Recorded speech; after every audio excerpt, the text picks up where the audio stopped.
Hi.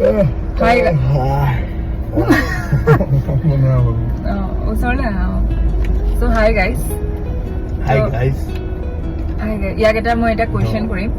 মানে actually আমাৰ message এটা আহিছিলে কমেণ্ট এটা আহিছিলে তো কমেণ্টটো মই ইয়াত লিখি আনিছো মোৰ ভাল লাগিল মানে বহুত কমেণ্টটো দেই ঠিক তোমাক সুধিম এতিয়া মই তুমি মানে ক'বা ঠিক আছে ইয়াত লিখিছে মানে জোৱাইজনে যিটো আদৰৰ শহুৰৰ ঘৰত পায়